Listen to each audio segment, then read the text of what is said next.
how many UK citizens were lost as a result of the aftermath of 9/11? Soldiers.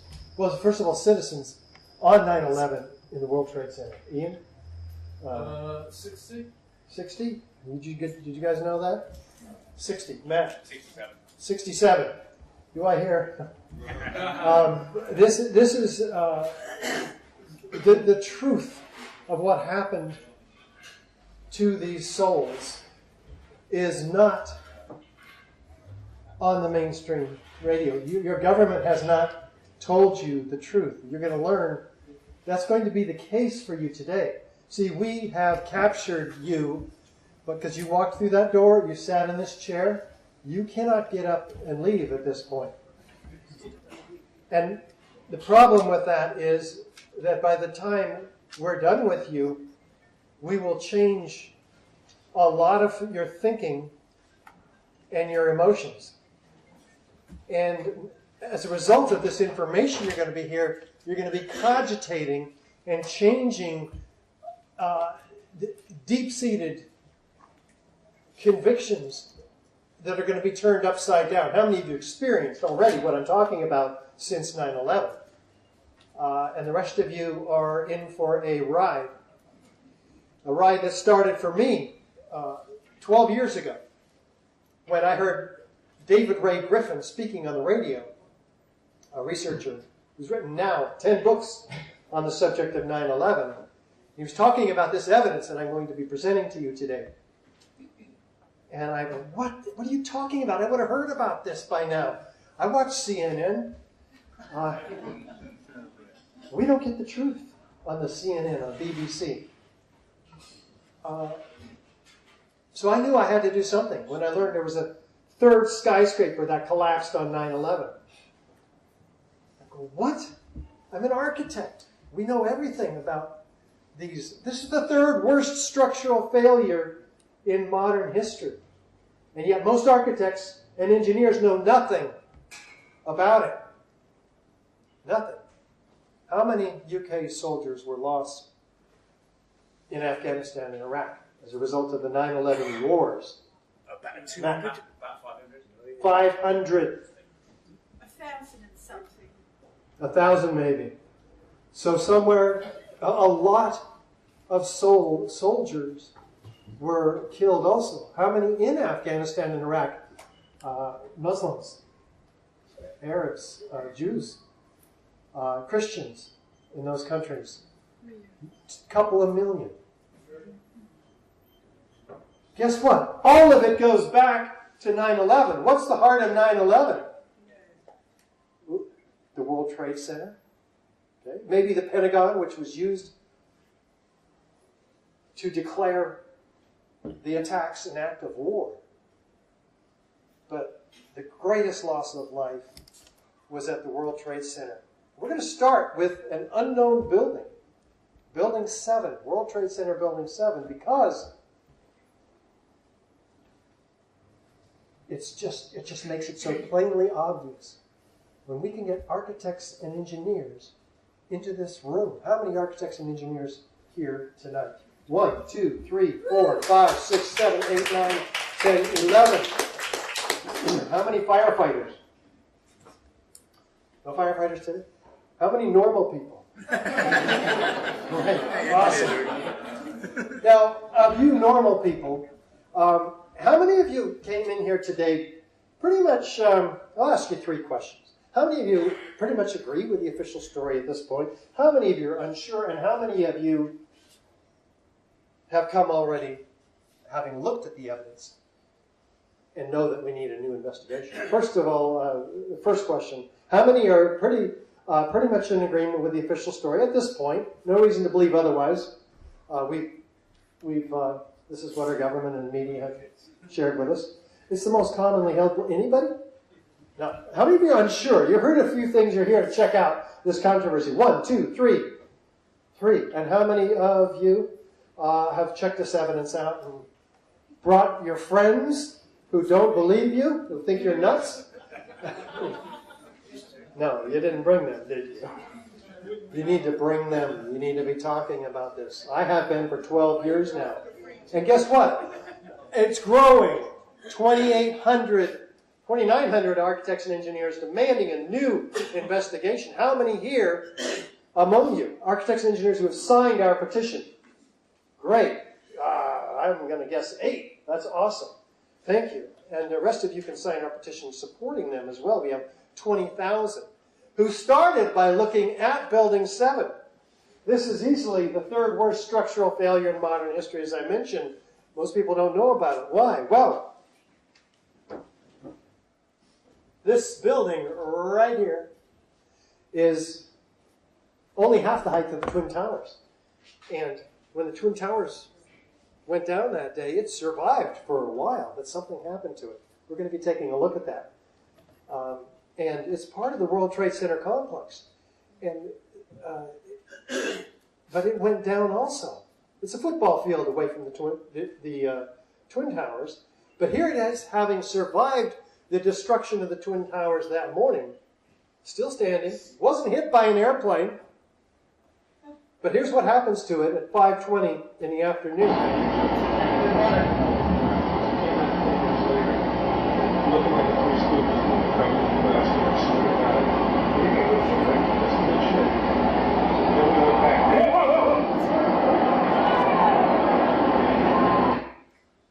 That's what happened to it. Now we're going to be taking a look at that. Before we do, in more detail, let's listen to the official story from Sean Sunder, from NIST, the National Institute of Standards and Technology. What we found was that uncontrolled building fires caused an extraordinary event. The collapse of World Trade Center 7 was primarily due to fire. Primarily due to fire. Wow. Which fires? Oh, these. These are the worst fires that we have photographic or video evidence of in this building. They're few, small, and scattered. Now that's a problem for NIST. They wrote a report on it that came out 7 years later, after everybody forgot that they ever knew about this building. What do they focus on? This column 79 in the northeast corner. Why? Because that was underneath the east penthouse, which collapses just 6 seconds prior to the overall building collapse. They focus on these long span beams, which they thermally expanded, pushing this girder off of its seat on this column 79. And then the 13th floor falls on the 12th, 12th, and 11th, and so on for 9 floors, leaving this column 79 unbraced, and then it buckles, causing a vertical cascading failure from the roof all the way down to the floor. And then this failure travels laterally across this football-length building. In about 10 or 15 seconds, inside the building, it's gutted, and then the overall building drops like a rock, as you saw, into its own footprint. Well, none of that could be true for about 12 or 18 reasons, which we go into in depth in our longer presentations, such as our video, 9/11 Explosive Evidence, Experts Speak Out, in which we interview 40 high-rise architects, structural engineers, metallurgists, chemists, physicists, controlled demolition experts, all laying out this evidence. That DVD and others, including the 2-hour research edition, this lecture and the 2-hour research on this subject. It's all in the back at our table, so be sure to pick these up so you can share them with your friends. So the problem is these fires were actually burned out over an hour before the building came down. So they couldn't have been responsible for the thermal expansion of those beams. And guess what? Those beams are fireproof. There's only 20 minutes or so of fuel to burn in an office building. And then the fire moves on looking for fresh new fuel sources. So, and we've never had a high-rise building, fireproofed steel frame building come down prior to 9/11. So how can it even happen? I mean, there's so many improbabilities with regard to this NIST theory about this initiation of collapse, not the least of which is that we've never had a high-rise come down, not even in Los Angeles, 3.5 hours over 5 floors, Philadelphia, 18 hours over 8 floors, Caracas, Venezuela, 17 hours over 26 floors. None of them come down. They're remodeled, put back into use. Now, there are ways to bring buildings down quite efficiently with explosives. And here's some examples of how that happens. It's called controlled demolition, this procedure.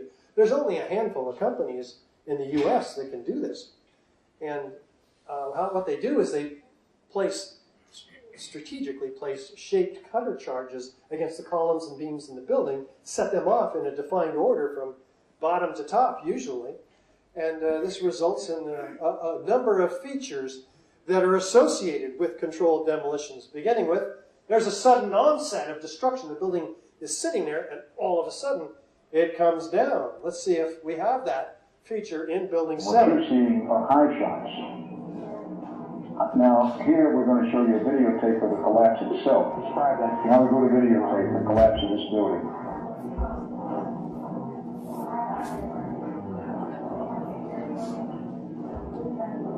It's amazing.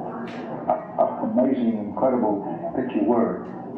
For the third time today, it's reminiscent of those pictures we've all seen too much on television before when a building was deliberately destroyed by world-class dynamite to knock it down. What?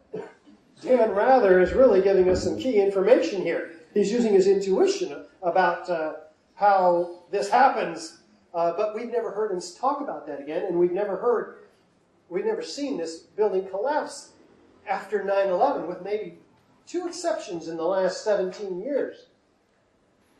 No wonder architects and engineers don't know about it. Our own associations, the American Institute of Architects, the American Society of Civil Engineers, and I think RIBA as well, the Royal Institute of British Architects, have not seen fit to educate their members about the third worst structural failure in modern history.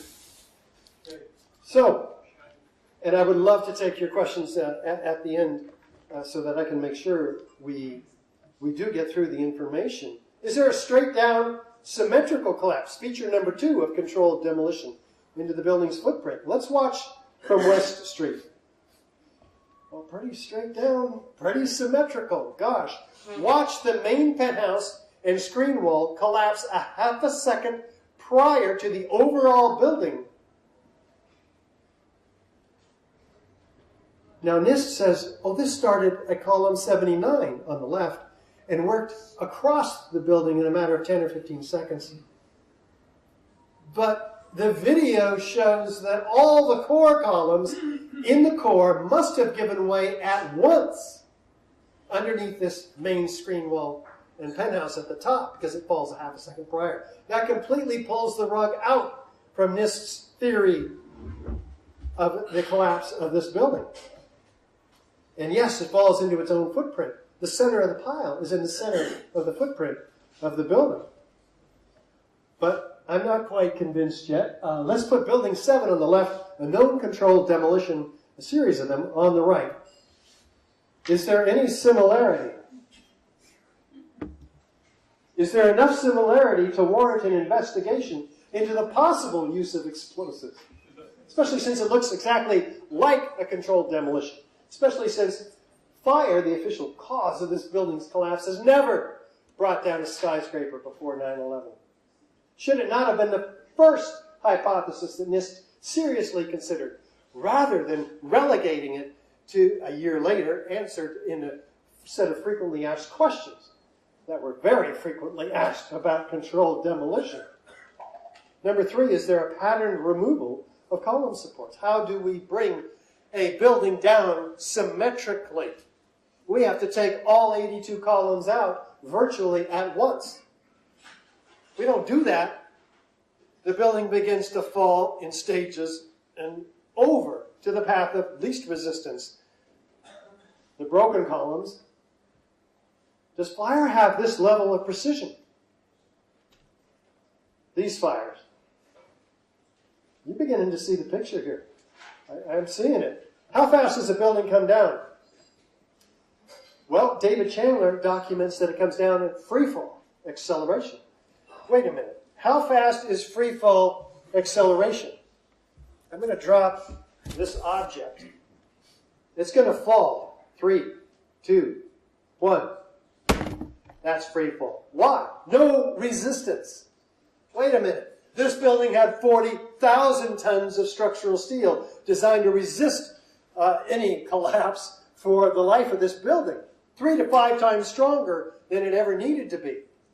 What happened to that steel so that this building could fall without buckling any of those columns? Because buckling in them would have required time. And free fall means there was no time to buckle.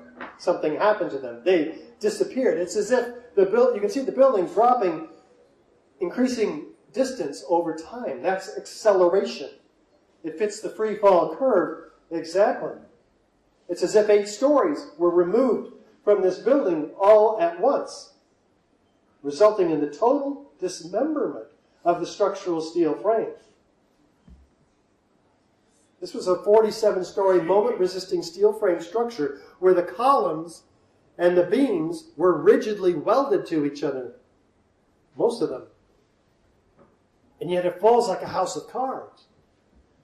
Those connections had to have been cut. Buildings that fall due to natural causes, in this case earthquakes, they don't sever their columns and beams one from another. The concrete is not pulverized to a fine powder. Number 7. Are there witnesses that hear sounds of explosions, see flashes of light? Well, let's listen to Sean Sunder from NIST. Oops. No, I'll tell you what he says. He says, there's no evidence of explosives. Later we ask, well, did you look? And he writes, or their office writes in writing, they say, no, we didn't look for explosives. You can't find what you're not looking for. But there are witnesses. Here they are. And then it was like another 2-3 seconds. You heard explosions. Like, boom! And it's like a distinct sound. It's not like when the depression, like boom, boom, boom, boom, boom. Like floors that were dropping and collapsing. This was boom! And like you felt a rumble in the ground, like almost like you wanted to grab onto something. That, to me, I knew that was an explosion. There was no doubt in my mind. Wow. How about this gentleman, Barry Jennings, who, along with Mayor Giuliani's attorney, Michael Hess, was trapped in the building because they had gone back into the building, not realizing that it had been evacuated after the planes hit the towers, but before the towers came down. When we got to the 8th floor, I started walking to one side of the building. Like the side of the building was gone. The first explosion I heard when I was on the stairwell landing. When we made it down to the 6th floor. Then we made it back to the 8th floor, I heard some more explosions. What's the sound? Like a boom. Like an explosion. And more than one? Yes. We started walking down the stairs, we made it to the 8th floor. Big explosion. Blew us back into the 8th floor. When we get outside, the police officer comes to me and says, you have to run. We have more information of bombs, so you have to run. What do the experts say? Well, here's one of the top European controlled demolition experts. Danny Jowenko is the expert on this in Europe. What did he say? Dit is controlled demolition. Zeker weten, zeker weten. Er is nagekomen. Het is in opdracht gebeurd. Dat heeft een team gedaan van experts. Wow. Now, this is in Europe, because in our country, in the United States, we have controlled demolition companies that earn their paychecks primarily from the federal government. So they would have a conflict of interest were they to actually tell the truth. Financial, political obligations can sway objective opinion. But what are the 100 structural engineers? What are they saying? Here's one, Kamal Obey, who have signed our petition. A localized failure in a steel frame building like World Trade Center 7 cannot cause a catastrophic collapse like a house of cards without a simultaneous and patterned loss of columns at key locations within the building. What does that sound like? Is there foreknowledge of the destruction? Listen to these construction workers walking away from Building 7 in the afternoon, hearing an explosion, looking back at the building, and then looking straight into the CNN camera and saying this.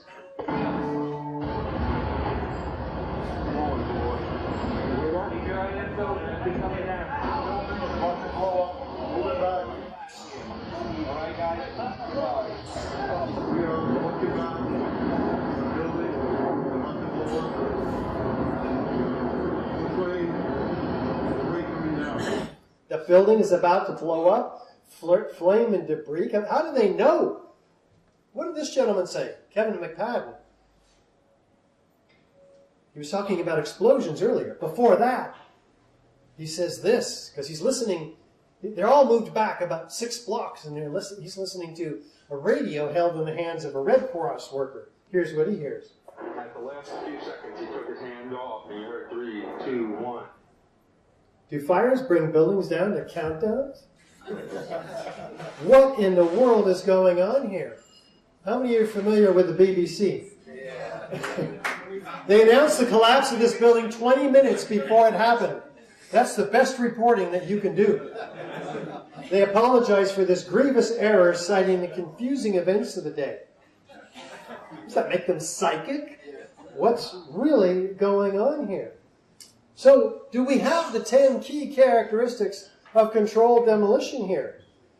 Is this direct evidence of explosive destruction? Can fire create any one of these characteristic features? No. Let alone all of them. Right? Fire causes less robust structures to collapse, but they do so asymmetrically and not steel frame buildings. And they do so with gradual deformations following the path of least resistance, not straight down through the tons of structure in the way that's undamaged by the column. So with additional corroborative and circumstantial data, which we'll find in our DVDs on the subject in the back, this is proof of controlled demolition of Building 7, we believe. But let me ask you, how many of you pretty much support, at this point, the official story that the building did come down by fire? Just show of hands at this point. I'm not trying to intimidate you. I really want you to be honest with me, because we want to be challenged here. How many of you are tired of not being challenged? Let me take that back. We love a good challenge. We don't want to fill the room with supporters only who've already looked at this. We want to talk to people who are skeptical. That's where the fun is. That's the audience and the mindset that we need to penetrate out there. And I'm trying to arm all of you with this information so that you're more effective at talking to your friends, colleagues, family, government officials, media representatives. Because this is proof of controlled demolition here, we believe. That's why we have 2,900 architects and engineers calling for a new investigation. That's why we've contracted the University of Alaska, Professor Leroy Hulsey, one of the top forensic structural engineers in the country, the chairman of the Department of Civil Engineering at the University of Alaska, to conduct a 3-year, $300,000 study, which, by the way, we need your support on, those of you architects and engineers, to give feedback on this draft report when it comes out this summer. And if any of you are capable of helping us to support the effort to fund this project, we have about 1/3 of it left to fund, and that's a lot of funding. So if you agree with what we're doing and you know somebody out there who can assist us in making these $37,000 quarterly payments, it's got to be done, because as you'll hear from some of the folks in this audience who are working with this project, it's critically important for reaching those architects and engineers, technical and building professionals out there who are going to be needed to break through the shield of public opinion. We need to do it all the way. So do support us, for God's sake, please. They start in the northeast corner. They do what Congress has tasked NIST to do, but which NIST failed miserably in their computer analysis. They did not do that. They will not even release the computer input data, because we submitted a Freedom of Information Act request, because they can't just hide, in our country anyway, the information, unless it's security, national security issue, which this is not. And they said, well, we can't do that. We can't give it to you. Why? It might jeopardize public safety. Well, wait a minute. Doesn't it jeopardize public safety to withhold this information from the architects and engineers that are tasked with ensuring the public safety? There are hundreds of high-rises that have similar design structure to this building. Are they in danger of falling in free fall out of the sky due to a few small scattered fires? Maybe. Let's find out. Give us that information. Well, Professor Halsey is doing an open architecture with this. It's everything's transparent. So it's going to change the game completely here. And these are some of the snapshots from the work that's ongoing and expected to be done this summer. So very, very, very important work here that we're about. And we'll be applying that to the Twin Towers as well, Professor Halsey, when we get through hitting the engineering and architecture profession over the head with this finite element analysis study.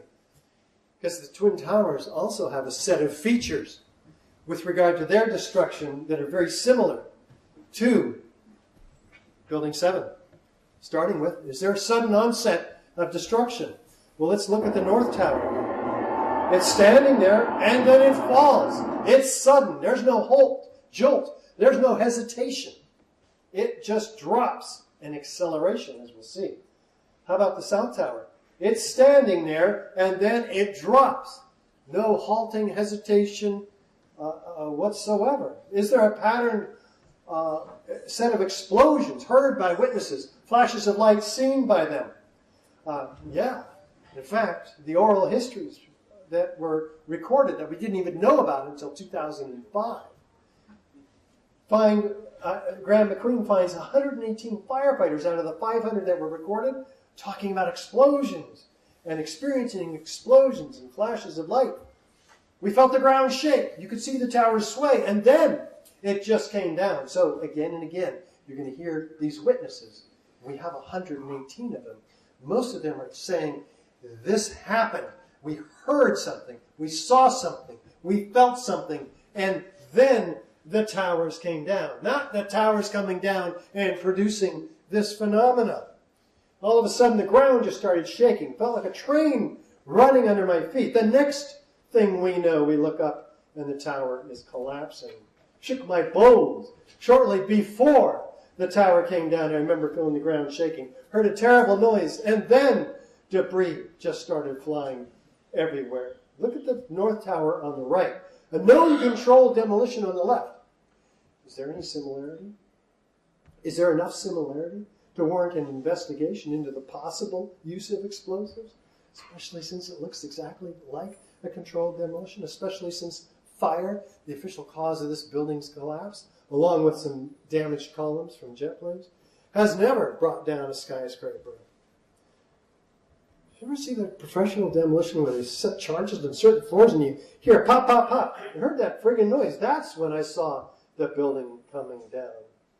Let's put the South Tower on the right, a known controlled demolition on the left. Is there any similarity? Enough to warrant an investigation into the possible use of explosives? Slowing it down here, half speed?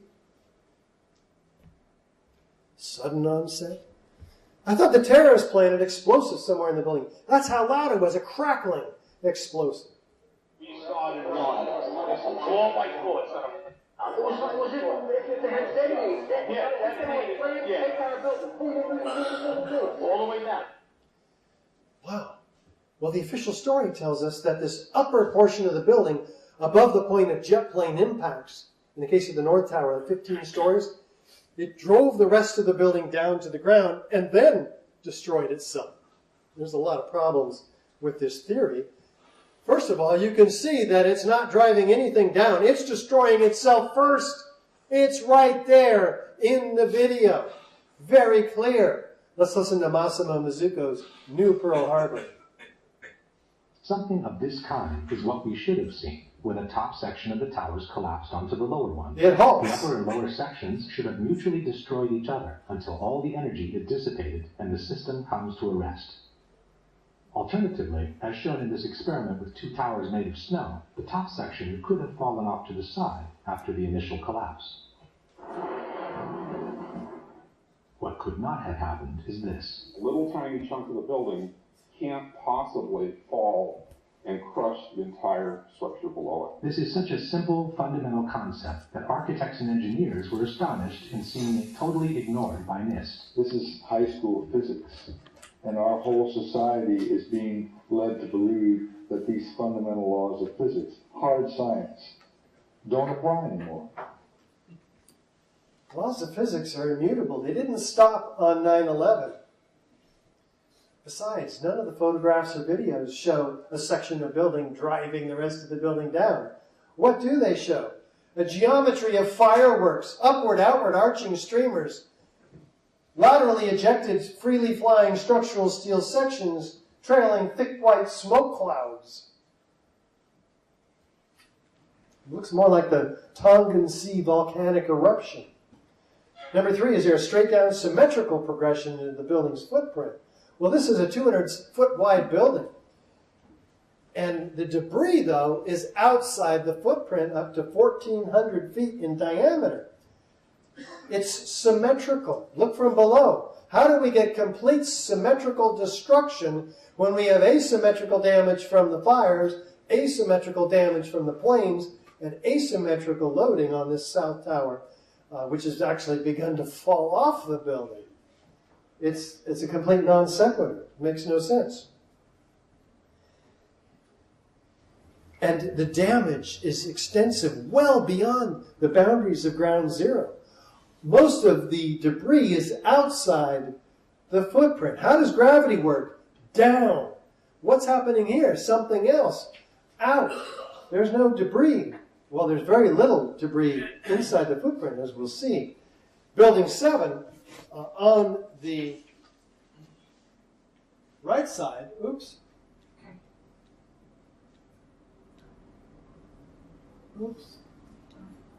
There we are. Building 7 on the right. Nice, neat pile. A classic controlled implosion versus the very explosive event of the Twin Towers. Number 4. Are there ejections occurring here? Squibs, isolated explosive ejections, dozens of them all at once on the left side of this building. What's going on that this building's being destroyed from within before I can crush anything below it? We have ejections occurring 20, 40, 60 stories down below. It's not air like NIST says. These are pulverized building solids. You can see the solids in these. And they're occurring at 160 to 200 feet per second. They're at precise locations in the building, many of them. NIST says these are pushed out because that massive section is driving it down, pushing that air through the elevator hoistway, and it's got to come out somewhere, right?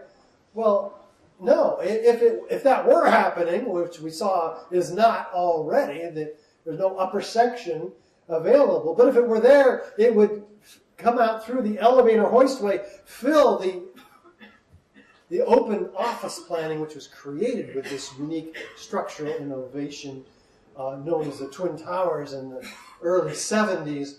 It would fill the room equally and uniformly with air pressure and blow out all the windows, or none of them, but not these highly focalized, pinpoint accurate, violent ejections that we see occurring in an engineered pattern.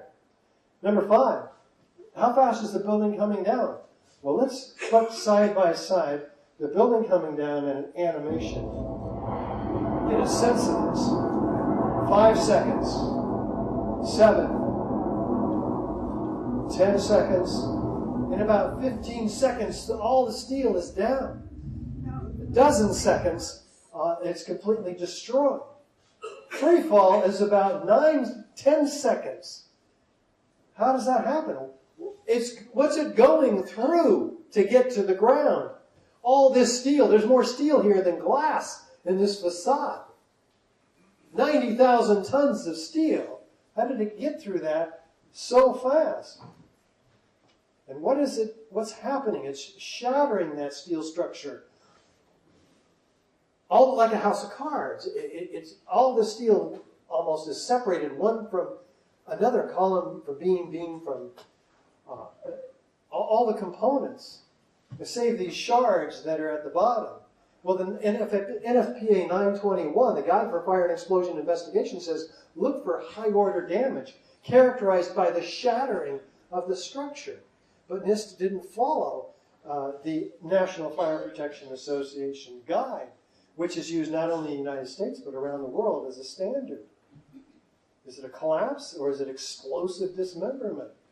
It's completely shattered, breaking up columns down to their 37.5-foot lengths, resulting also in the lateral ejection of the steel, which is freely flying in every direction away from the center of this building, trailing these thick white smoke clouds. Wait a minute, what's that?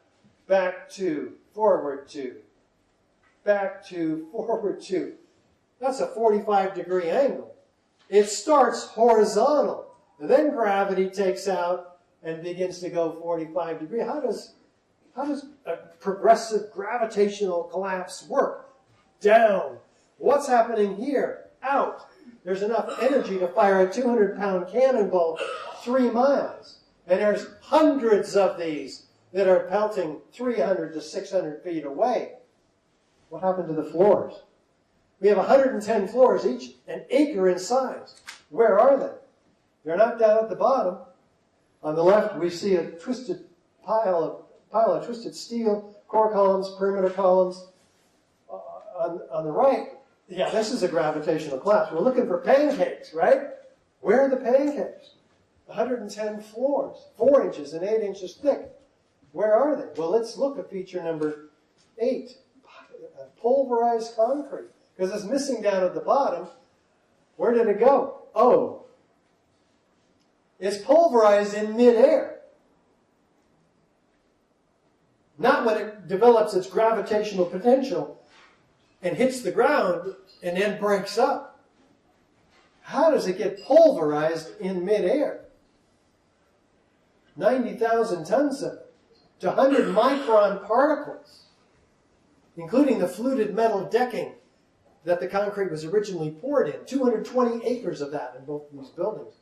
6,000 floor trusses. They're missing.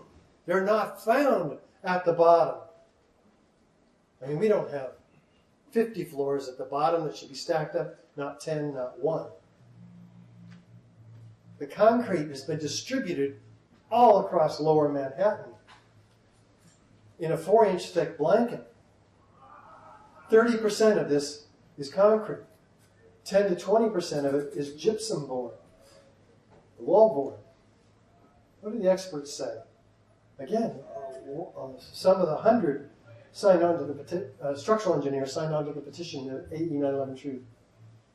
The prevailing theory would have us believe that each of the Twin Towers inexplicably collapsed upon itself, crushing all 287 massive columns on each floor while maintaining a near free-fall acceleration, as if the 80,000 tons of supporting structural engineering underneath structural steel didn't even exist. David Scott, near free-fall collapse violates laws of physics. He's a Scottishman, wonderful man. Ronald Brookman, structural engineer, doesn't look anything like a heat-induced gravitational collapse mechanism. Scott Granger, fire protection engineer. All 3 collapses were very uniform in nature. Natural collapses due to unplanned events are not uniform. Another fire protection engineer, Ed Muniak. Fires were very weak. NIST reports that they confirm that the steel temperatures were low. There's no evidence NIST has of steel temperatures over 500, 600 degrees Fahrenheit. The collapses have no resemblance to any previous high-rise fire. What about all the persistent heat reports of extreme heat, including at the pile, at the base of the Twin Towers? The NASA overflights are finding temperatures that are exceeding the hottest office fires, 1,160 degrees Fahrenheit. There's no fire on the surface of these piles. What are they measuring? They're measuring the radiated heat from deep down in the basements that by the time it gets up and cools off at the surface is 1160 degrees or so. This is what's going on down in the basement. What is it? Held in the material, this material held in the hands of the crab claw excavator, pouring out of the of this material, molten material. In fact, there's witnesses like David Scott, formerly of Arab Associates, who has provided a great deal of challenge to us as an organization, and we just love his challenges. He's supportive of the official story, but here he is, a direct witness of red-hot steel being pulled from deep within the pile. Are you here tonight, David, by the way? We were hoping he'd come, and so we could have some lively debate here, because he's a direct witness of this molten material, and yet he says, well, that doesn't mean that's what destroyed the building. Well, what does it mean, David? Where does molten material come from? How does it get that hot when jet fuel can't even burn close to what the hottest office fires even get to? I'll show you that in a minute. Dripping from the molten steel, says this firefighter. Saw pools of literally molten steel, says the president of the cleanup company, seeing the molten steel, uncovering red-hot metal beams, ranging from molten metal, which was still red-hot weeks after the event. Molten steel at the heart of the tower's remains. You get down below and you see molten steel running down the channel wheels. Like you're in a foundry. Like lava. Like lava from a volcano. Streams of molten metal leaking down the hot cores that flow. Metal dripping from a beam. Molten steel beams dripping from the molten metal. The World Trade Center structural engineer himself, Leslie Robertson, a little river of steel flowing. There's no idea what this means. They've never seen this material before. It's flowing out of the South Tower minutes before its collapse. We know it's molten iron or molten steel, not lead, copper, aluminum, because of the color. Aluminum doesn't glow bright orange like this in daylight conditions. So what is it? Steel members in the debris pile that appear to have been partly evaporated. 4,000 degrees Fahrenheit to get that. 2,000 degrees Celsius. The New York Times calls it the deepest mystery. Abul Hasan Astani Azal documents, I saw melting of girders at the World Trade Center. FEMA documents this in their Appendix C of the Building Performance Assessment Report in May of 2002. What happened here, they're saying, is never before observed. Eutectic reactions, intergranular melting, solid steel girder turning into Swiss cheese, like you see here. This does not happen in office fires. Jet fuel doesn't do this. Rapid oxidation, sulfidation, intergranular melting. Liquid iron, that's molten iron documented by our governmental agency, FEMA. Hot corrosion attack on the steel.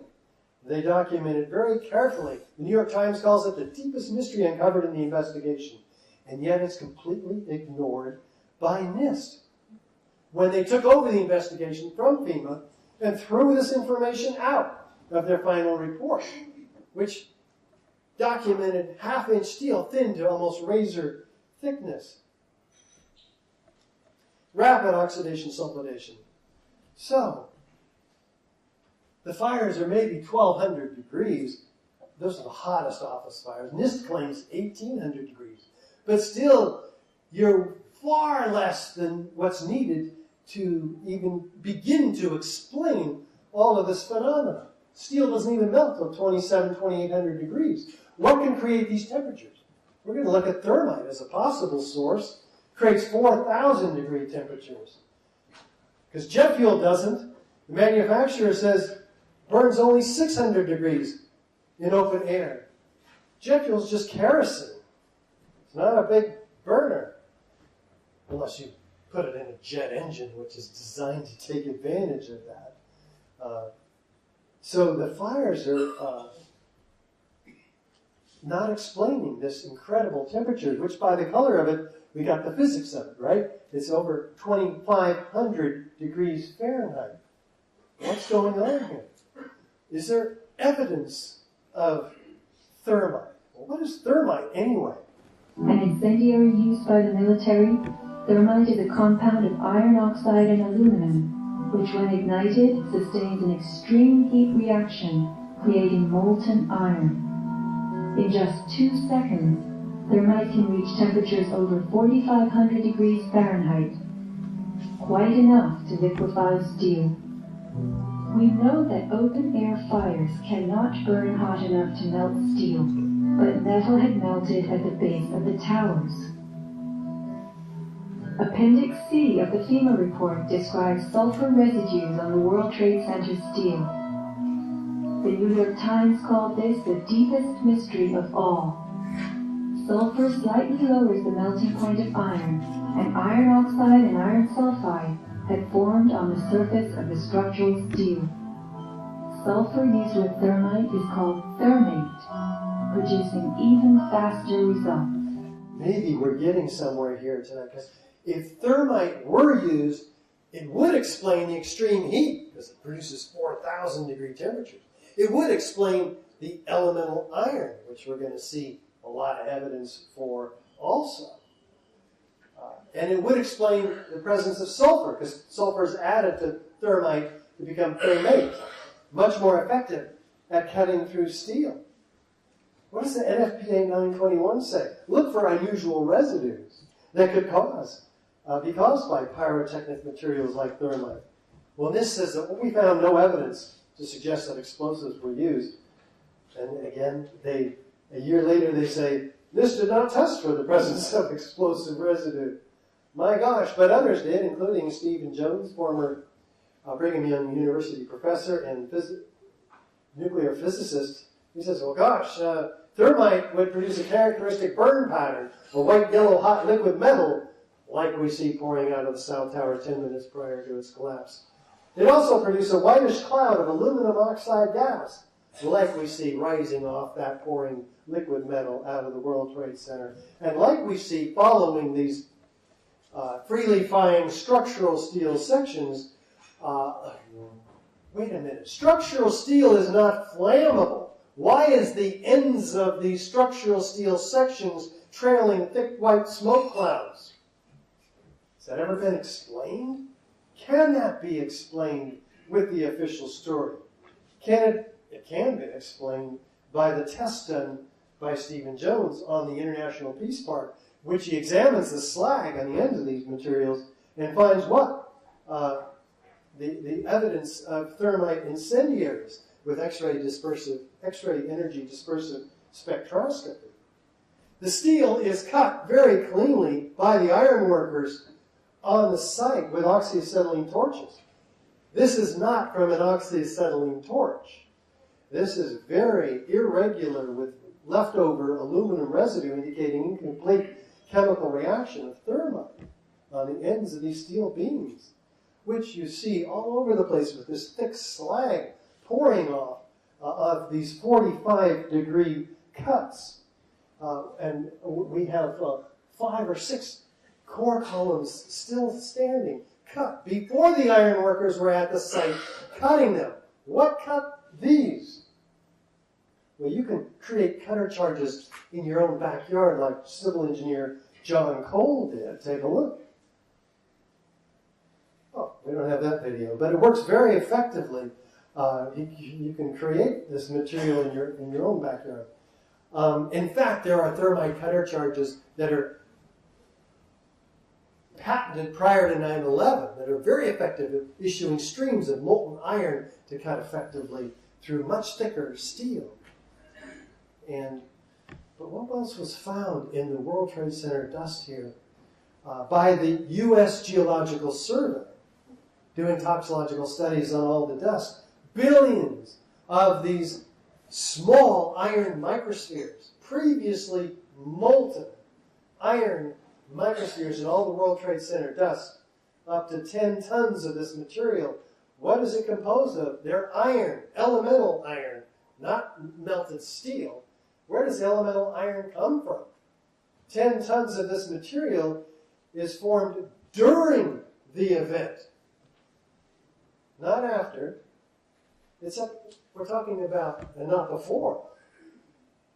And as per R.J. Lee, an environmental consulting firm, up to 6% of the dust samples they collected are these previously molten iron microspheres, about the diameter of a human hair. This is extraordinary. How does thermite work? Here's a small controlled experiment producing molten iron sparks. Well, actually, those are spheres.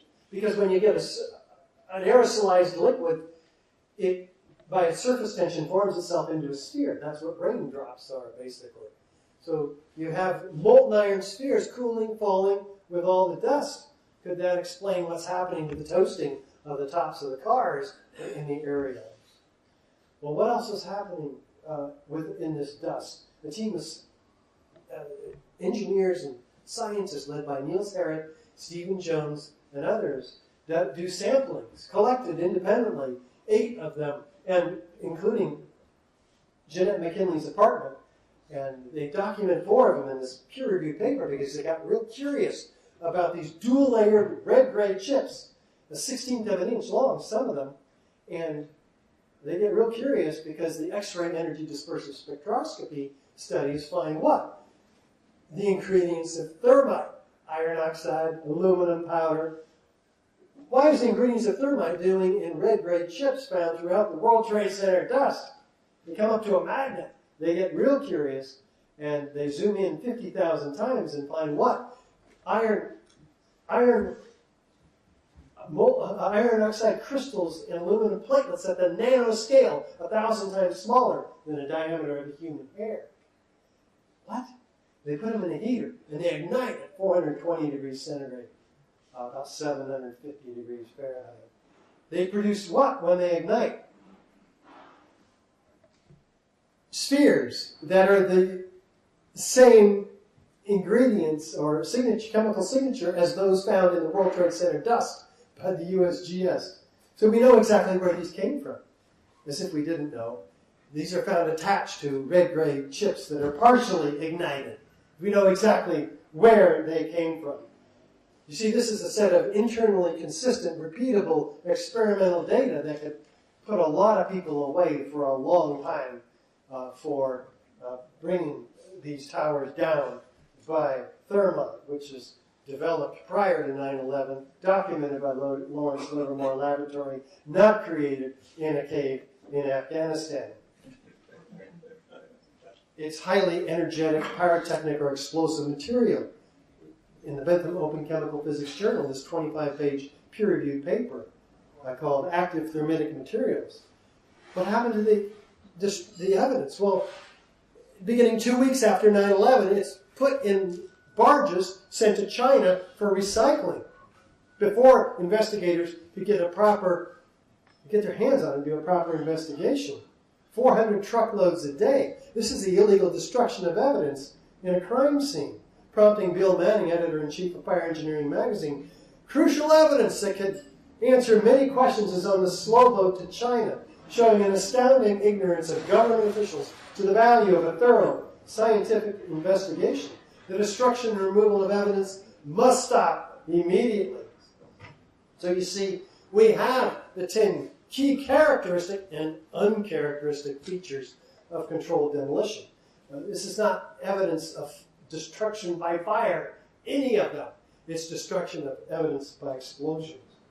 With additional circumstantial corroborative testimony, eyewitness testimony, and so forth, it's proof of controlled demolition, which is why we now have 2,900 architects and engineers and counting, which is why we need your help volunteering for AE 9/11 Truth and our writing, web team, presenters team, outreach, verification team. Why we need you to get on the phone and talking to television, radio, newspapers. Tell everyone you know the implications which Barbara will be going into. along with the path to justice for the family members, this is extremely important. Share the brochures. Share the booklet, 50 pages, Beyond Misinformation. I think we have one or two today in the back. Watch the historic landmark documentary that we created, 9/11 Explosive Evidence Experts Speak Out. Here's just a taste. Collapsed because of fire fueled by office furnishings. It did not collapse from explosives or from fuel oil fires. To undermine scientific integrity is to undermine our democracy. This is what NIST has done, denied and ignored crucial evidence. The American people absolutely need the truth of 9/11.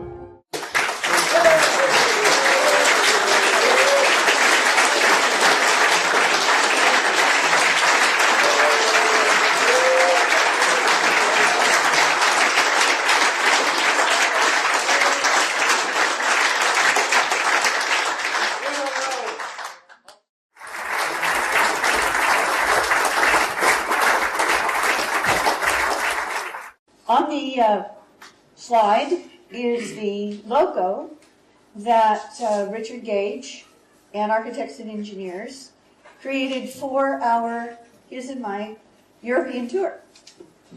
Every nation, every citizen, 9/11 justice. This is so important because most of you here know, as Richard and I do, that we already know that 9/11, the 9/11 official story, is a huge Hitlerian big lie.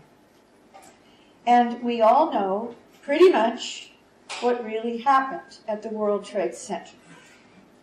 We have the evidence, it's foolproof, and we now are ready to move on to legal accountability.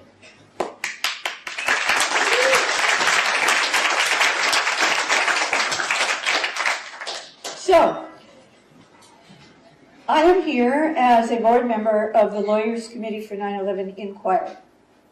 This is a very important new organization that was founded approximately 2 years ago by people that I'm going to be showing you, close colleagues and friends of mine.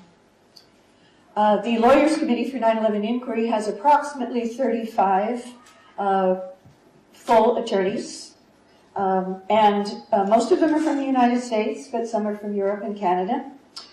And on April 10th of, is that right? Yeah. On April 10th of this year, the Lawyers Committee for 9/11 Inquiry, on whose grand jury petition drafting and research committee I was a member, we produced an historic document. It's called the 9/11 Grand Jury Petition. Technically, it's just the grand jury petition. The content of the petition is the forensic evidence put in a legal context that was formally filed with the US Attorney for the Southern District of New York in Lower Manhattan, very close to Ground Zero, in the federal legal jurisdiction of the World Trade Center Towers. And that was on April 10th of this year, just a little bit over a month ago. This is the lead author of the grand jury petition, drafting committee, Mick Harrison, Esquire. He is also the executive director and the director of litigation. He's really the hub of the organization. He's also the vice president, if I hadn't mentioned that. He has a lot of hats. And so Mick and myself, Jane Clark, the president of the organization, Julio Gomez, an attorney in New Jersey, David Meiswinkle, an attorney in New Jersey. You're going to see photographs of these great patriots, and others, produced this document. It took approximately a year and a half. Most of the information, most of the forensic evidence, that is now put in an airtight legal framework, comes from the work of Architects and Engineers for 9/11 Truth, but also others throughout the 9/11 Truth movement. Also featured in the grand jury petition is the critical fact, which I was instrumental in getting into the petition. It took some doing. I had to lobby a lot, and I had to come up with the research the airtight research for it. But featured in the grand jury petition, which I will let you know how to read, many people don't know that prior to the plane impacts in both World Trade Center towers, 1 and 2, there were massive deep basement and lobby, main floor lobby explosions before the plane hit either tower. Now, this is critical because for World Trade Center 1, the deep basement explosion below level B2, there were 6 basement levels in the 2 Twin Towers. For World Trade Center 1, that basement explosion, 14 seconds before the plane hit, dozens and dozens and dozens and dozens of stories above, is the first attack of the day of 9/11. So it's absolutely critical that everyone understand that 14 seconds before World Trade Center 1 was hit by a plane, and 17 seconds before World Trade Center 2 was hit by a plane, there were massive explosions from pre-placed explosives in the basements of both Twin Towers. So that is now in the report, and it's featured in the report. And I'm happy to tell you all that Richard Gage has just done a very fine, approximately 15-minute review of that evidence, separate from the petition, but there's a lot of overlap, in this new video at this link. Now, for anyone who would like to have any of my slides, my PowerPoint slides, just give me your email address and I will send them to you by email attachment. So find me, give me your email address after the presentation. This is a photograph of a very historic event. You are looking at this April 10th, just a little over a month ago, in New York City, only a few blocks from Ground Zero, on the steps of New York City Hall. We had to get an official license to be there from the city. They granted us that license. And you are looking at our press event, which was heavily, heavily promoted beforehand. And you are seeing David Meiswinkle holding the grand jury petition, which is on the Lawyers Committee for 9/11 Inquiry website. I will give you that link, our website link, many times in this presentation. And you go to the website, and there's I believe it's a big red button. It says read the petition.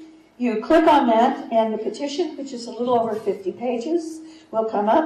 My recommendation is that you go to page 15, which starts the evidence section. It's the legal context at the beginning and at the end. But go to page 15 to begin and read the evidence. And within the evidence portion, and I believe also the legal points and authorities portion, but within the evidence portion of what really happened at World Trade Center 1, 2, and 7, and the proof that the official story of what happened in World Trade Center 1, 2, and 7 cannot be true, that evidence section has references.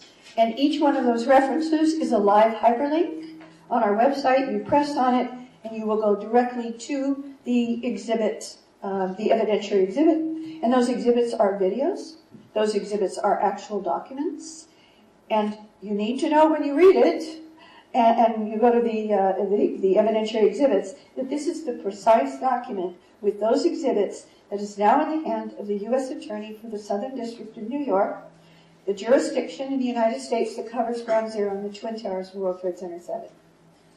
So, when you read the content, you will understand that no one, US Attorney, President of the United States, Prime Minister of Britain, no one can read it and ever again have any chance of believing that the official story is true, and you are going to understand what did happen.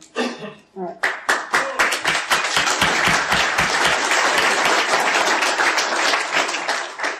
Now on the screen is also at the press event. This is at the official press event. And by the way, it was videotaped. It is on the internet, and I will be giving you the link. If you don't get my PowerPoint slides, I'll give you your email afterwards. At least get that link, and you'll be able to, from me, and you'll be able to watch the video. It's online. So you're looking at Bob McIlvaine. Like Matt Campbell, Bob McIlvaine lost a beloved family member on 9/11, also at World Trade Center 1. Bob McIlvaine lost his son Bobby. So Bob McIlvaine is in the center holding the petition. At this event, as you'll see on the video, he wept. He wept out, I'm going to cry. He wept out of gratitude for what we have done.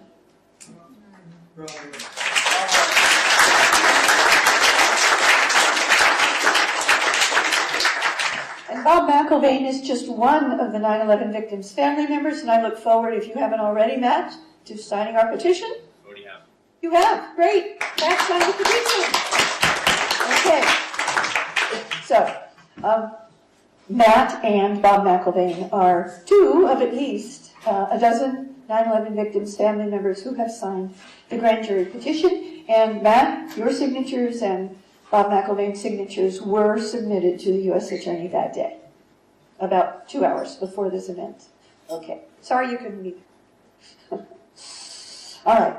So David Meiswickel, one of our board members, is on the left, an attorney in New Jersey.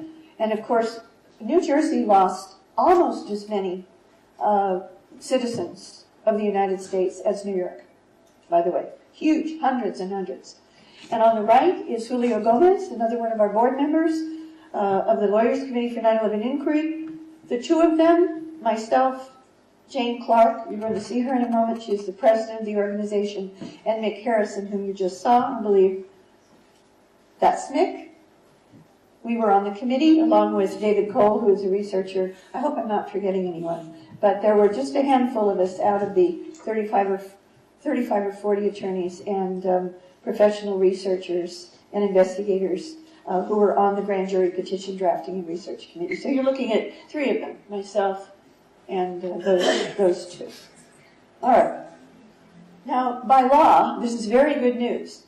I'm here to give you more than hope. I'm here to give you a confidence in the success of what we're doing. By law, by U.S. federal law, the United States Attorney, any United States Attorney, but in this case, the U.S. Attorney for the Southern District of New York, has no choice. Under the clear language of our federal law, he must submit our petition and exhibits to a special criminal grand jury. And if one doesn't already exist in his jurisdiction, which covers southern Manhattan, then he must convene one. The law is very clear. And if he doesn't, our Lawyers Committee have already announced publicly in our press release the day that we had that press event that you just saw on the steps of New York City Hall, we have announced that we will give him approximately 90 days to either say no officially. If he says no, or if he does nothing, we will take him to court. We will take him to court for what's called a mandamus action. That is a fancy word for do your duty. All right? All right. Here's the executive summary. It's a link, but all you have to do is go to the petition website. I'll give you that, or the Lawyers Committee website. I'll give you that in a moment. And this is a video, which is also available through the Lawyers Committee website. The Lawyers Committee website, I should have had a slide for that, is LC, stands for Lawyers Committee, LC4, FOR, 911.org. It will be up on the screen later. LCFOR 911.org. Go there, read the evidence, begin on page 15, go to the end of the evidence, then go back to the beginning, and then to the end for the legal context. Why a grand jury? Why did we choose a grand jury? In this presentation, pretty soon, I think it's the next thing, after this part, you're going to see all of the other the historical context, if you will, for why we chose a grand jury. Other things that have been tried, official actions that were, of course, cover-ups, that kind of thing. I'm going to be giving you the historical context for our historic action on April 10th. But I want to tell you now why we chose a grand jury affirmatively. First off, it's in the United States Constitution. Do we have any Americans besides myself and Richard Gage here? Any? One? Okay. Well, for those of us who are, I don't know if you've read the U.S. Constitution recently, here in the UK, but our U.S. Constitution is very clear, explicitly in its text, that United States citizens have a right to a federal grand jury. We cannot be indicted for any crime without a federal grand jury of our peers stating that there is probable cause that we've committed the crime. And then it goes to what's called a petty grand jury, a petty jury for what we think of as a regular trial. This is for crimes. This is for either district attorneys or the US Attorney. So it's in our Constitution. But most importantly, and this is so incredible, there is a Supreme Court, United States Supreme Court case, the highest court of our land. There is a Supreme Court decision that was actually written. One of the 9 Supreme Court justices is actually the author, the lead author of the majority ruling. And in this case, this majority ruling I'm about to tell you, in a case that went all the way to the Supreme Court, was by Judge Scalia. He's now deceased, not too long ago, but when he was on the court for many, many, many years, he was absolutely the most conservative justice in the Supreme Court of the United States. And he wrote the decision that said, the federal grand jury is the 4th American people's branch of the federal government, co-equal with the president, the executive branch, the Congress, and the courts. The 4th people's branch of government. So we are taking justice into our own, the people's hands.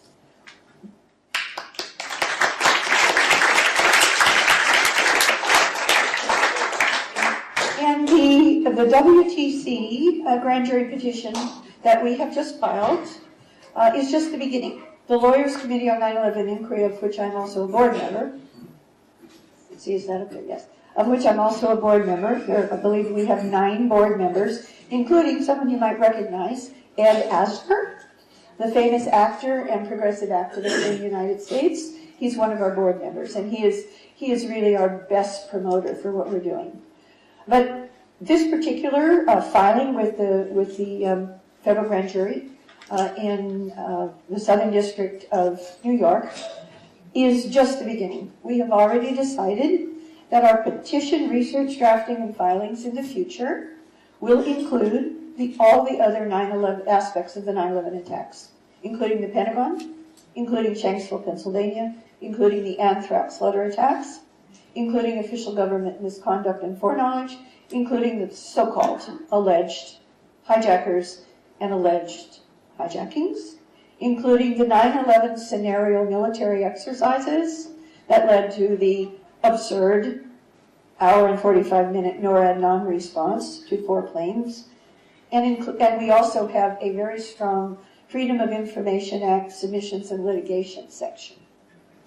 So this is just the beginning.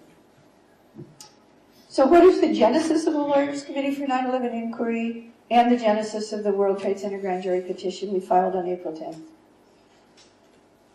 This is very interesting history because it shows the power of the 9/11 truth movement to make phenomenal worldwide change, not just in the United States. Most people don't know what I'm about to tell you. This is the historical context and the genesis of what led up to what is happening with our Lawyers Committee. So, in 2014, myself, is that a, yeah, that's myself on the right? And on the standing next to me is Judge Ferdinando Impazimoto. Do any of you here know who he is? A few. All right. Excuse me? It says so on the screen. Oh, you're right. Thank you very much. I was focused on his face. Yeah. Okay. So, there, you're right. Judge Ferdinando Impazimoto. He was honorary president of the Supreme Court of Italy when I and the president of the Lawyers Committee for 9/11 Inquiry and co-founder with Mick Harrison, who is the main drafter of the 9/11 grand jury petition.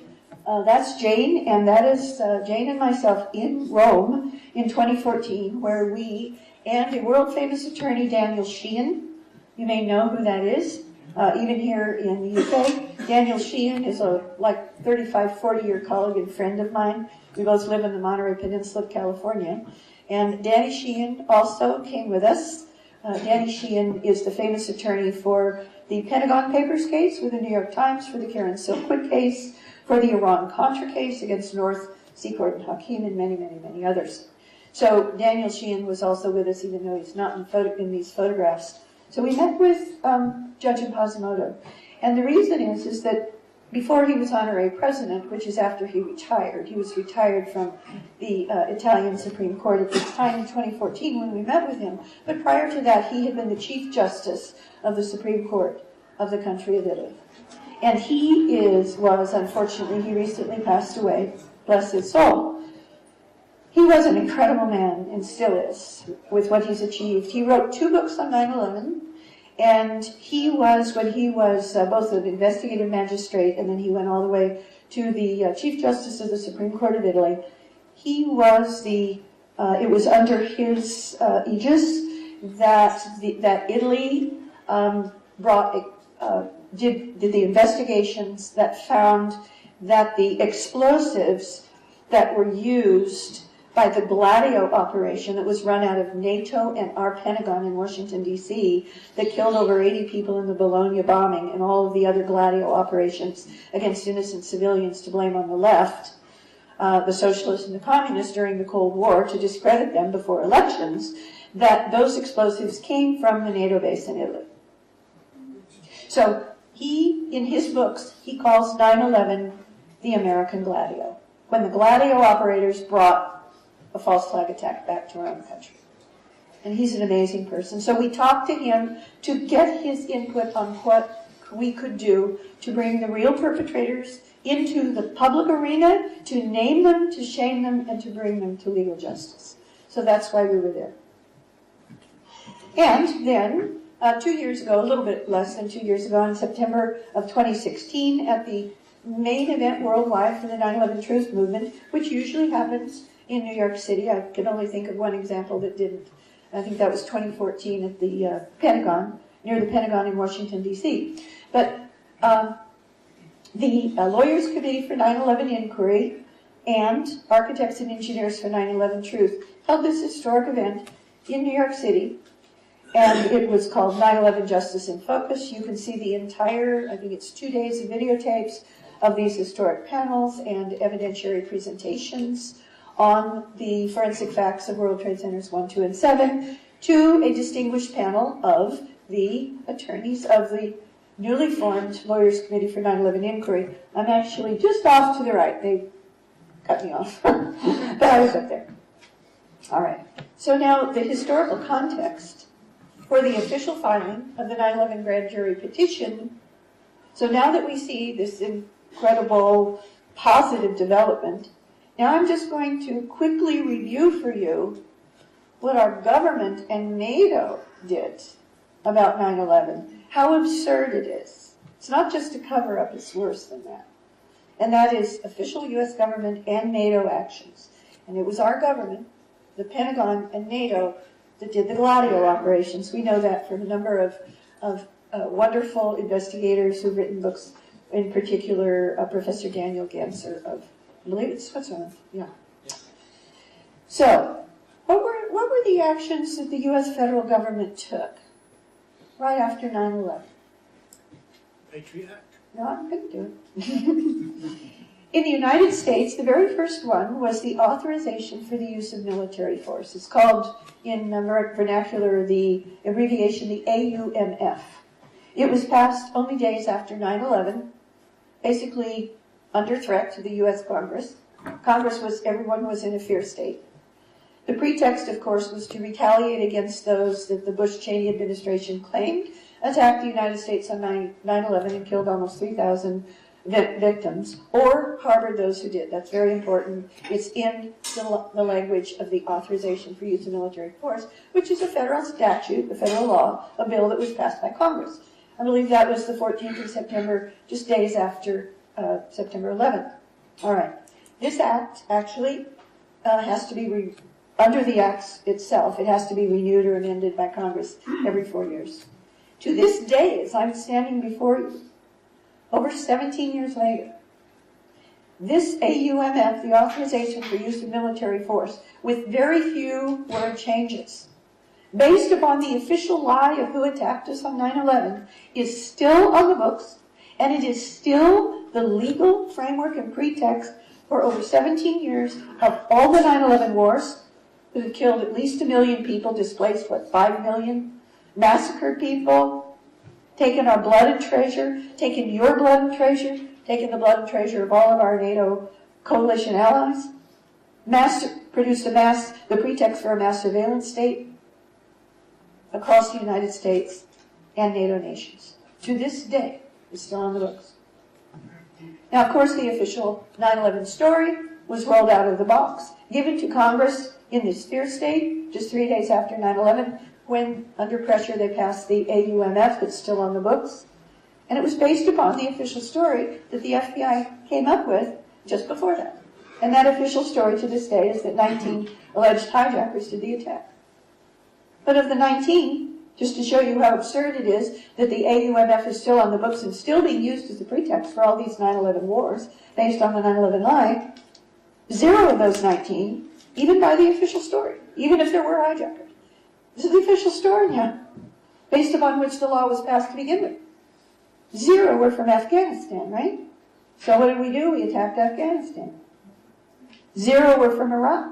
So what did we do? We attacked Iraq. 15, even by the official story, were from Saudi Arabia. What did we do? We didn't attack Saudi Arabia. Instead, both the Bush-Cheney administration for 8 years, 2 terms, and the Obama administration, Republican and Democrat, took the final chapter of the first official U.S. government investigation of 9/11, which was the U.S. House Senate Intelligence Joint Committee report, the investigation report. The final chapter is called the 28 pages. Many of you have probably heard of that. That final chapter, we now know, was about the Saudi involvement to the hilt in training, protecting, financing, etc. 15 of those alleged 9/11 hijackers, even by our own government's, to this day, official story, which of course is a lie, but it's still the official story based upon which all these wars and surveillance state and everything else are based to this day. 15. Saudis. We didn't attack Saudi Arabia. Instead, they classified and hid the 28 pages away for over 16 years. 2 of the hijackers, alleged hijackers, were from the United Arab Emirates. The United States government took no action, of course, against the UAE. 1 was from Lebanon, according to the official lie. Anyway, no action against Lebanon. And even the official story says that the alleged lead hijacker, Mohammed Atta, was from Egypt. We didn't take any action against Egypt. This is the absurdity of, to this day, the foundation of the AUMF. To justify invading Afghanistan, President Bush, under the specific language of the AUMF, passed about 3 days after 9/11, it says that the president alone shall determine who is behind the attack and who we can then go after in retaliation. And so, just days later, Bush determined that bin Laden was behind the attacks and that Afghanistan had harbored him. But after the FBI did the largest investigation in its entire history, this is what it claims on its own website to this day. If you go to the 9/11 part of the FBI's own website, bin Laden has never been officially wanted for 9/11 by the FBI itself. And not only the FBI's then chief investigative spokesperson, but also the director of the FBI, then Richard Mueller, stated explicitly, publicly, quote, "There is no hard evidence linking bin Laden to the 9/11 plot." So the absurdity that we still have the authorization for the use of military force based upon this absurd claim. The first and to date only invoking of Article 5, the core article of the NATO Mutual Defense Treaty, the NATO treaty, was invoked the same day. Right in the wake of the 9/11 attacks, based again upon this official lie they rolled out instantly about the alleged 19 hijackers with bin Laden and al-Qaeda supporting them from a cave in Afghanistan, harboring them from a cave in Afghanistan. Richard, Gage, and I just came from Brussels, Belgium, where we drove by the new NATO headquarters, where on May 27, almost exactly a year ago, in 2017, that's President Trump at the podium with Mr. Stoltenberg, who is the Secretary General of NATO, opening their new 9/11 and Article 5 memorial on the grounds in the big covered plaza of the new NATO headquarters, which I believe cost about $1 billion. $1 billion of your money that they're taking from you based upon that 9/11 lie. That we have to go after all these people who allegedly did this to America on 9/11. And if you notice, it is up there. If you notice, there is a piece of World Trade Center steel on that memorial. And I'm here to tell you that Professor Stephen Jones, who was one of the physicists who analyzed the dust samples from the World Trade Center, and came up with the signature of the ensulfurated military-grade super nanothermite. He has received scraping samples, not from this particular piece, but from other pieces, and he has analyzed them. And there is evidence of nanothermite, almost certainly on that piece. Okay? It's absurd. Absurd. Now, you, again, a review of the historical context for what we've just done with the Lawyers Committee.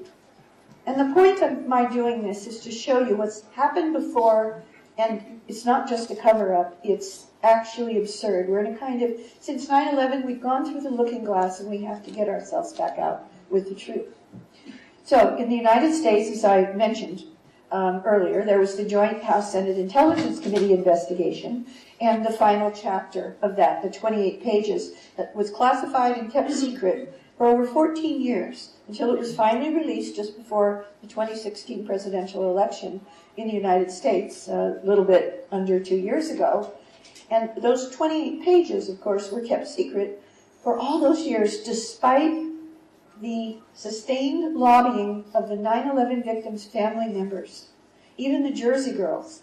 They did everything they could to get those 28 pages released because there had been information that had leaked out that they pointed to the Saudis for harboring and assisting the alleged hijackers.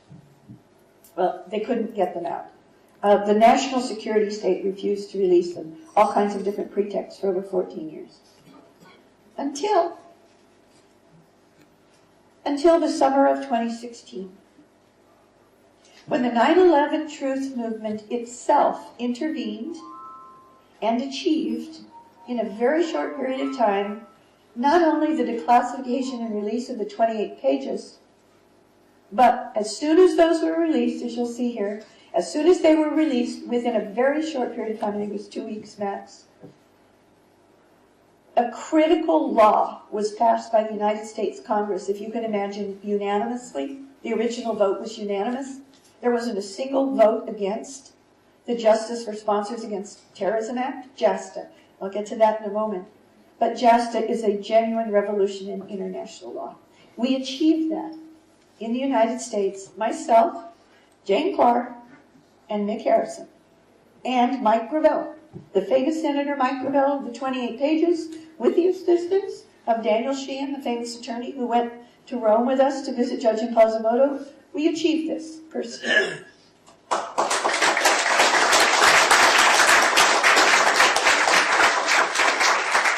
The release of the 28 pages, not for the reasons you probably think until I get to a few more slides, is a true victory for not only the American people and the 9/11 truth movement, but also the world, as you will see. So how did that happen? It's very interesting history. It's very important history. This is a photograph of myself and Mike Gravel at the 2016 New York City main 9/11 conference for the world, which is almost always held in New York City. I believe that was September 12th, I'm not sure. But anyway, right around the anniversary, 2016. So it's, in other words, just before the 28 pages, not long before the 28 pages were released. Yeah. So what happened was, I had been on a radio program with some 9/11 victims' family members. I'm on the radio all the time, like Richard Gage is. And shortly before this photograph was taken, and I was a speaker at this conference, so usually I'm in New York City. I was on a radio program with some 9/11 victims' family members, and they were frustrated and angry, frankly, that the 28 pages had still not been released. And this so affected me.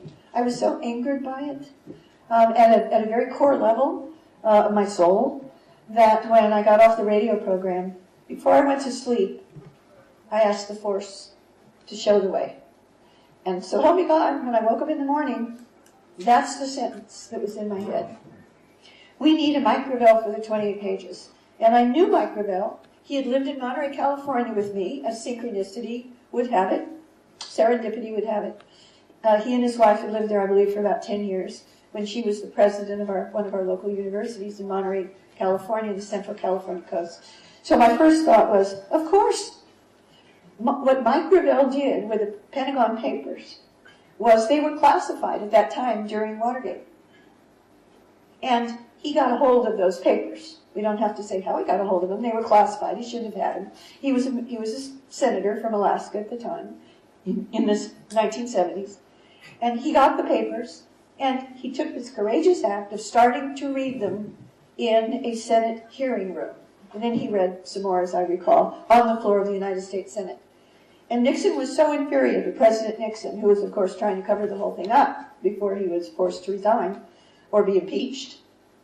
President Nixon was so infuriated, he took Mike Gravel. He wanted to put him in prison for life, so he took him to court. And it went all the way. It was expedited to the Supreme Court, and the Supreme Court found for Mike Gravel. The Supreme Court found for Mike Gravel in a historic case, critical case called Gravel versus the United States. The United States being allegedly represented by the President and the US Attorney under Nixon at the time.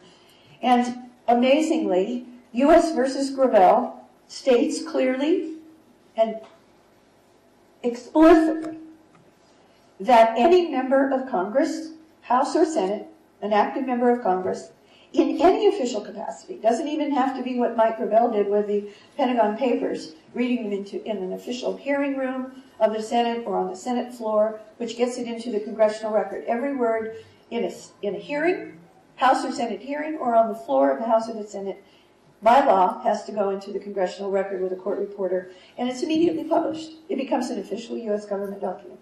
That's what Mike Gravel had done for the Pentagon Papers. And what's amazing is that the Gravel versus U.S. Supreme Court case ruled that, based upon the explicit language in thank God, the U.S. Constitution, again, written by our founding fathers, it states that there is nothing that a member of Congress can say or do in their official capacity that anything can be done to them. Not by the president, not by the courts, not by anyone. They can't even be questioned about it. And there were Supreme Court cases, lower court cases that flowed from and cited U.S. Gravel versus U.S. that actually explicitly state that even if the classified information has been stolen and the member of Congress knows it's stolen, all they have to do is spill the beans on the floor of the Senate or in any official capacity, and there's nothing that can be done about it. The cat's out of the bag. So that's what I already knew, and I knew Mike Gravel. So I woke up in the morning and I said, we need the Mike Gravel for the 28 pages. What better Mike Gravel than Mike Gravel? So I called my friend Jane, who you saw with me in Rome, and this is a very small group of people who are achieving this, just a handful of people. So I called Jane and I said, Jane, this is what I'm going to do. I'm going to go see Mike Gravel. I'm going to ask Mike Gravel to personally, if I have to pay for his plane flight myself, go to Congress and meet with a handful of members of the United States House and Senate who have read the 28 pages in the classified reading room. They weren't even allowed to take a pen and pencil. It's just in their head. And tell them, remind them that they have absolute immunity under the Constitution and under the Supreme Court decision, Gravel versus U.S., to spill the beans from their memory into the directly into the congressional record, on the floor of the House or the Senate, or in any other official capacity. So I said this to Jane, and she said, wait. She said, let's call Mick. There's that guy again. There's 3 of us working on this right now.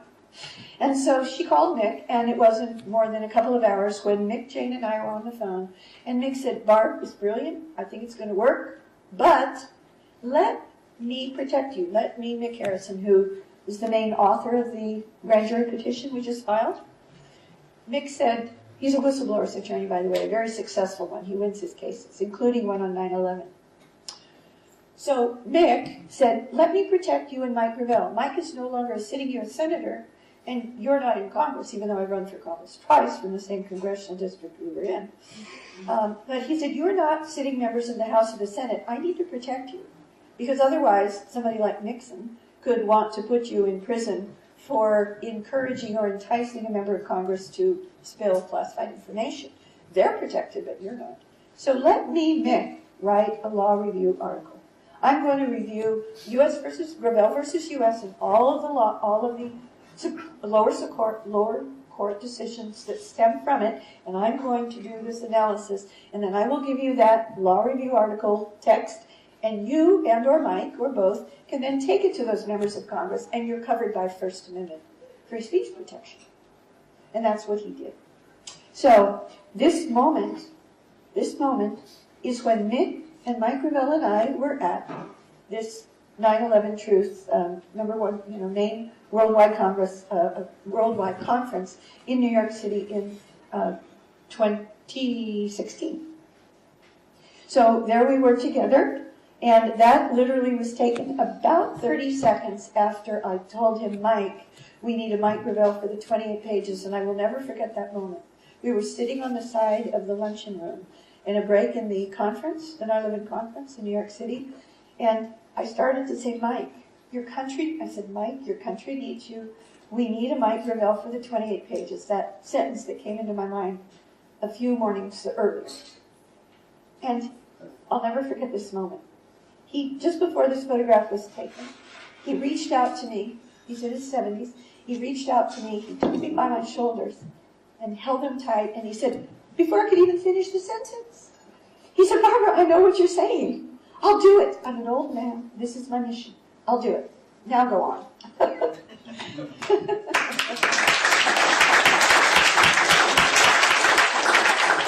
So that's Mike Gravel. And now he's moved to Marina, California, which is just a few miles from my house in Carmel Valley, California. So he's my colleague and friend, still lives very close to me. Okay, and then as I mentioned, this phenomenal thing happened.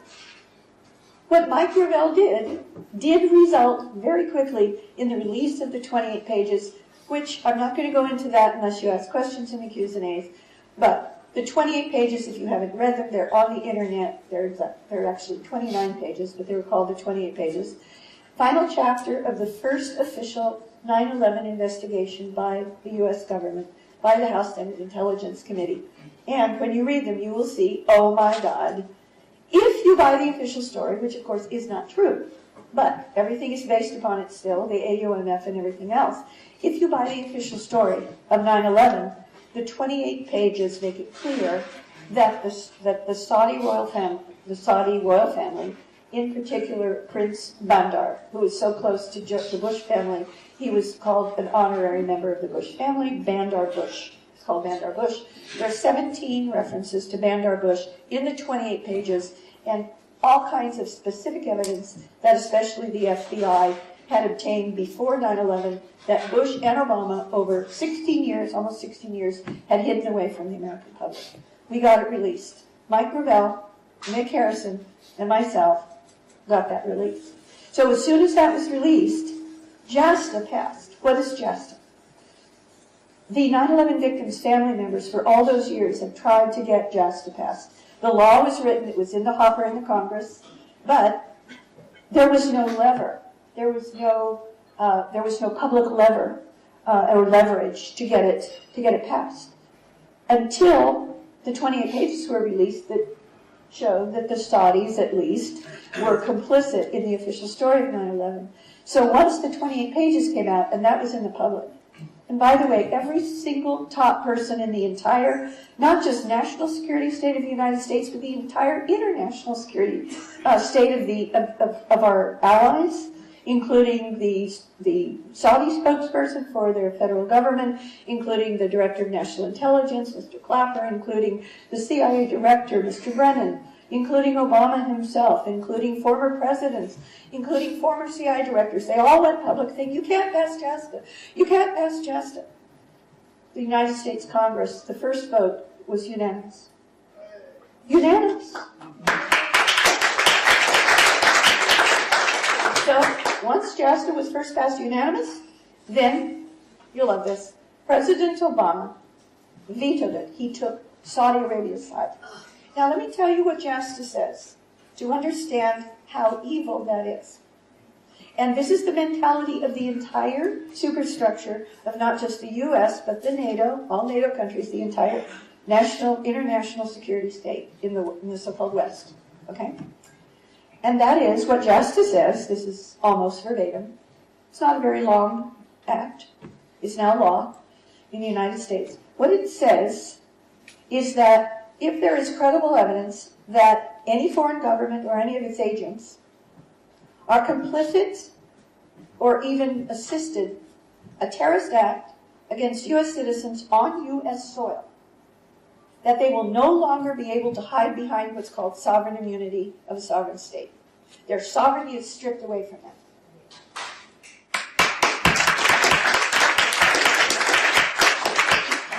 So, all those years when the 9/11 victims' family members, their suit was waiting, trying to get through the courts, it was blocked because the judges said over and over, I'm sorry, the Saudis have sovereign immunity.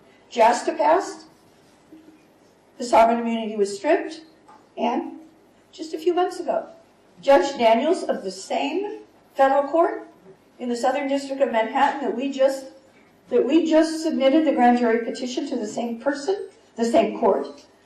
Judge Daniels in that court has just recently as the 9/11 victims' family members, of which there are over 6,000, all right, that lost their loved ones on 9/11 in either the buildings or the planes.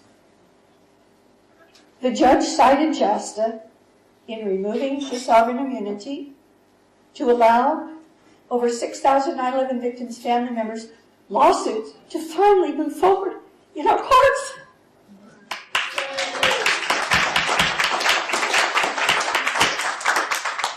Now, I just want you to know that at that Justice in Focus conference, that there had been, once JASTA was passed, and by the way, the first vote was unanimous, Obama vetoed it, then Congress voted again because they had to have a certain percentage to override his veto. It needs 2/3 in both houses. It was again unanimous in the House and almost unanimous in the Senate. It was the only veto of President Obama ever overridden. And once JASTA was law, once JASTA was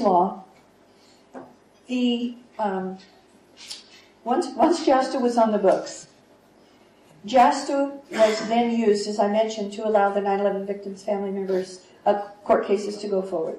Okay? But here's the important thing. The 9/11 Truth Movement, without going into the details of why, but we have proven, not just because the real stories, you know, from Richard Gage's and others' work at the World Trade Center, that the real story at the World Trade Center is pre-placed explosives in these highly secure buildings that no outside terrorist could possibly have the access to plant at least weeks, if not months in advance. The planes are just the cover story. We know that. That is also true at the Pentagon. And in the back, if you can't afford £5, I'll give you one. This is the proof of that. It's my work. The same core story is true at the Pentagon. The real story at the Pentagon is pre-placed explosives with a plane as a cover story. All right.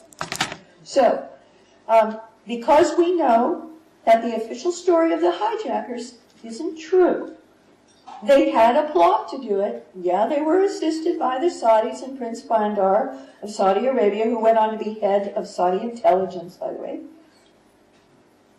We know that the Saudis didn't do it, that the hijackers didn't do it. The planes had to, at a very minimum, be remote controlled.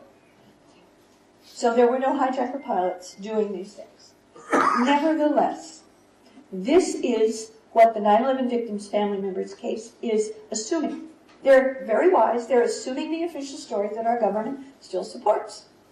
So, the good news is, two really pieces of good news that have the potential to burst 9/11 truth, to burst 9/11 truth completely wide open worldwide. I mean, I'm talking mainstream media nonstop for months. And one of those is, believe it or not, that JASTA doesn't just remove the sovereign immunity from Saudi Arabia. It removes the sovereign immunity from any other country, unfortunately still besides the United States, which is the most complicit country.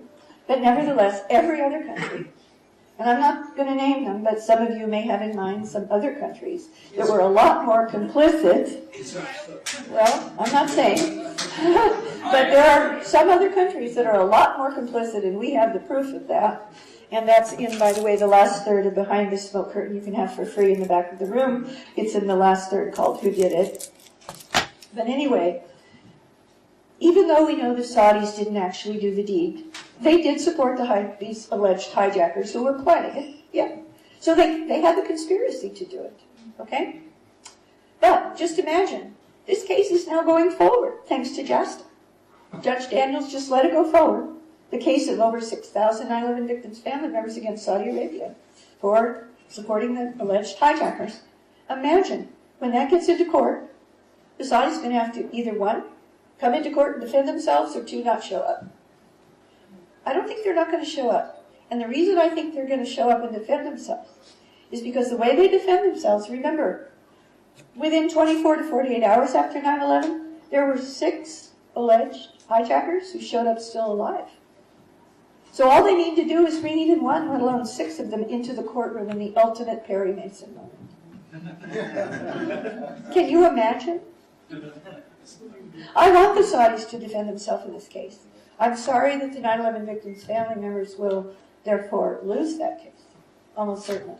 Now the alternative is that the Saudis may not show up, in which case the Judge Daniels will do a default judgment, like, believe it or not, he just did against Iran, for $6 billion for 9/11, for allegedly allowing a couple of the alleged hijackers to transit their country on the way to or from Afghanistan without having their visa, their passport stamped.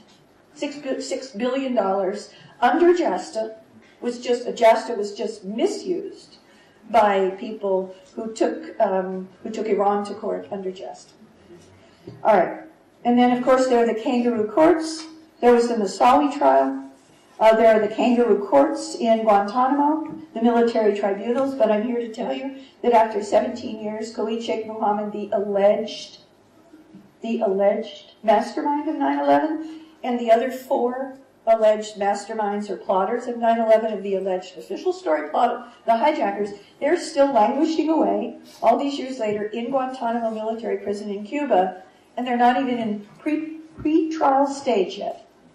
And they're not at pre-trial stage for a number of reasons, but the biggest one, I know, it's a logical deduction, but the biggest one is because, believe it or not, on early January of 2013, the judge at Guantanamo ruled that the governments, that the Pentagon's charge against Khalid Sheikh Mohammed, the alleged mastermind of the attacks under the official lie, and the 9/11-5, the other 4, they're called the 9/11-5 for short, that the charge of conspiracy for planning to do a 9/11-like attack could not be brought against them because by military law, by the Pentagon's own law, you cannot, up until 2006, you can't bring a conspiracy charge in a military tribunal. And because we know they didn't actually do it, it was an inside job, and because you can't charge them with conspiracy, the government knows they can never win the case. So obviously, it's not gone forward. Okay? And then, of course, there was the 9/11 Victims Compensation Fund. Everybody took the money. Almost $7 billion has been paid out. It's basically hush money. The victims had to agree. This is U.S. government action by Congress. The U.S. victims, family members, and survivors had to agree not to sue the airlines or the security companies both of which were directly, by the way, very directly or indirectly linked to Israeli companies, just for the record. There was one person who refused. Her husband died in World Trade Center 2. This is Ellen Mariani, a great patriot. She's now passed away, unfortunately. She alone challenged the approval of her husband's estate's claim and asked for a trial because all she wanted was the truth. All right. So I'm going to move forward here to the very end. And again, if you'd like my slides, I'm not able to cover it all, but if you'd like my slides, this is what you can do here in the UK, in Europe and the UK. Please read and sign the petition. Anyone. We encourage non-US citizens. We encourage everyone all around the world. I'm going to end with that logo. Every nation, every citizen. Everyone needs to sign this petition. You go to the website, lc4911 or 911.org. You read the petition. You can read the executive summary. You click in the evidentiary part of the petition, takes you to the actual exhibits by hyperlinks, and there's a button to sign the petition. Every month, the Lawyers Committee will give the new signatories to the US Attorney's Office. Please go there, read the petition, sign the petition, take the petition link. We're not willing yet to have a link so that you can download it in a physical copy because we want people to go there, read it, and sign it. And you need to sign it online. In a few months, we will make it downloadable and you'll be able to print it out, take it to your legislators. What do you call it here? MPs, right? MPs. Take it to your MP. Take it to every one of your MPs. That's what you can do. Support the Lawyers Committee for 9/11 Inquiry, please. All of our attorneys, we have 35, 40 attorneys, all of their time is pro bono. It's all volunteer. But we do need funds to complete these legal actions. We need funds for our FOIA fees, Freedom of Information Act fees. If they don't give us what we asked for under the Freedom of Information Act, you have to appeal. And if you're denied the appeal, which for anything explosive, it's 9/11 truth-related documents, they always deny them, then you have to sue them in an FOIA lawsuit.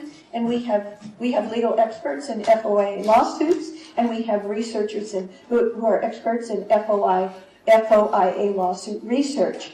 But we need fees for that with the court, and we do not expect the U.S. Attorney for the Southern District of New York to agree to forward our petition to a grand jury or to convene one. So we're almost certainly going to have to sue him in a mandamus action to do your duty, and that's going to cost money.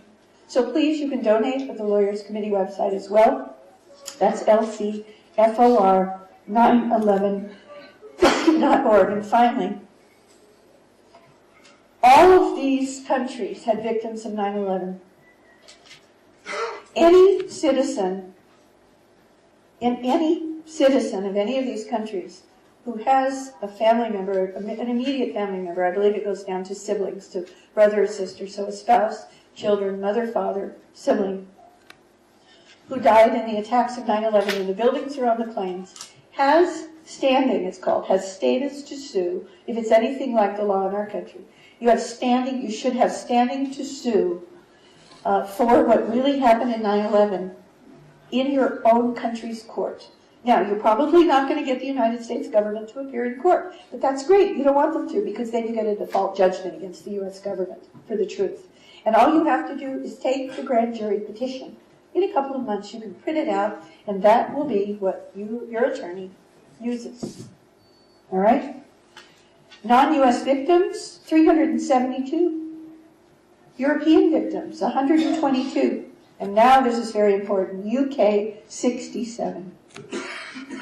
It's very important. The United Kingdom, especially Britain, is extremely important for 9/11 truth breakthrough in the legal domain. 9/11 was not only the worst terrorist attack in terms of numbers of victims for the U.S., but also for UK nationals. More British citizens lost their lives on 9/11 than in any single terrorist attack during the Troubles in Northern Ireland, in the 2015 Tunisia attacks, which was 30, in the Lockerbie bombing, 43, or on 7/7/52. So, finally,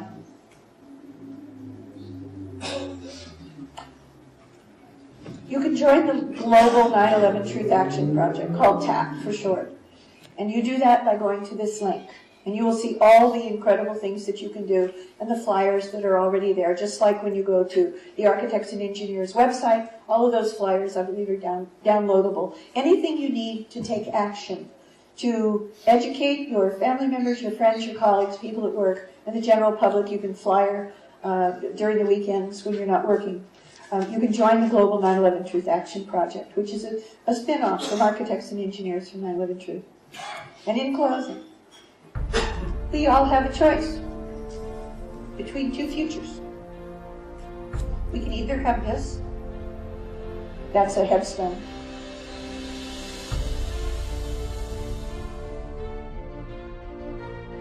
have this. Thank you.